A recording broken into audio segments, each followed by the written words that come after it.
Le livre du ciel, tome 18, 1er octobre 1925. Qui vit dans la volonté divine, vit au centre de l'humanité de Jésus. Suivant ma manière habituelle, j'accompagnais mon doux Jésus dans les souffrances de sa passion. J'offrais la torture que me cause sa privation comme une attestation de mon amour pour lui et pour le réconforter. Mon Dieu bien-aimé leva la main droite en mon intérieur.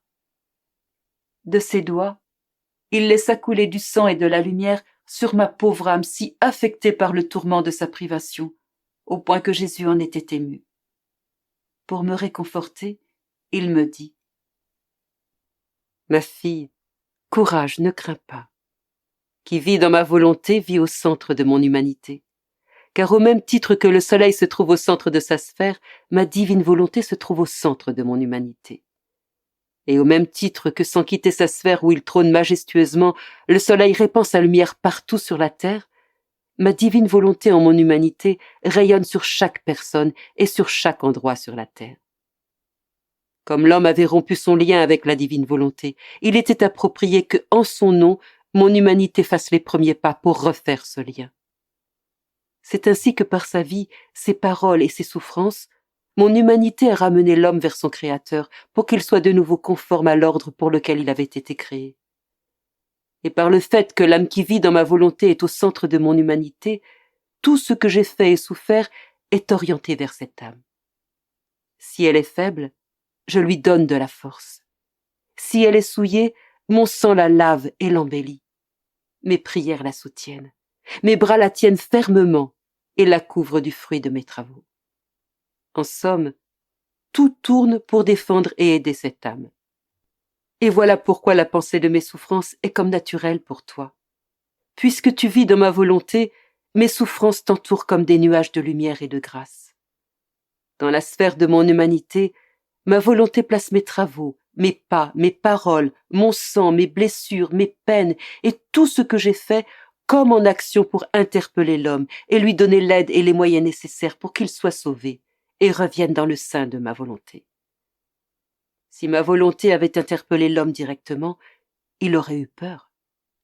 À la place, j'ai choisi de l'attirer par tout ce que j'ai réalisé et souffert comme autant d'encouragement et de moyens pour le faire revenir dans mes bras. Vivant au centre de mon humanité, l'âme qui vit dans ma volonté profite pleinement des fruits de tout ce que j'ai fait et souffert. Ma volonté réalise totalement en elle le dessein pour lequel elle a été créée. Quant à celui qui ne vit pas dans ma volonté, il peut très bien trouver le moyen d'être sauvé. Mais il ne jouit pas de tous les fruits de la création et de la rédemption. À la suite de ces mots de mon aimable Jésus, je lui dis : « Mon amour, je suis confuse. Tu me dis que je vis dans ta volonté, et ensuite tu me quittes. Oh, quel dur martyre tu me fais subir. Toi seul maintiens le souffle de vie en ma pauvre âme. Dès que tu me quittes, tout change. Je ne me reconnais plus. Tout meurt en moi. La lumière meurt, l'amour meurt. Oh, s'il te plaît, aie pitié de moi, ne me quitte plus. Je n'en peux plus. » Me coupant la parole et soupirant, mon Jésus me dit : « Ma fille, sois calme, cesse ces propos qui me blessent le cœur. Oh, comme je voudrais retirer ce clou de ton cœur. Je le sais, pour celui qui m'aime, ce clou est insupportable. Il tue continuellement, sans pitié. Laisse tomber cette pensée que je pourrais te quitter.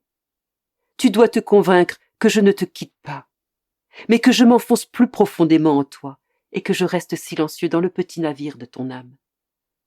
La vérité est que rien n'est changé en toi. Tout ce qui était là est encore là en parfait ordre. Il suffit d'un petit mouvement de ma part et je suis avec toi. Et puis, comment pourrais-je te quitter ? Celui qui fait ma volonté et vit en elle est complètement lié par les liens qui attachent les créatures au Créateur, les âmes sauvées au Rédempteur et les âmes sanctifiées au Sanctificateur. Ma volonté scelle tous ces liens et rend la créature inséparable de moi. Par conséquent, sois assuré que ton Jésus ne te quitte jamais. » Pendant qu'il disait cela, j'ai vu de nombreux rayons de lumière arrivant à mon cœur. Certains étaient liés à toutes les choses créées, d'autres à tout ce que Jésus a fait et souffert, et d'autres au sacrement. Que tout soit pour la gloire de Dieu, le bien de mon âme et de toutes les âmes. Amen.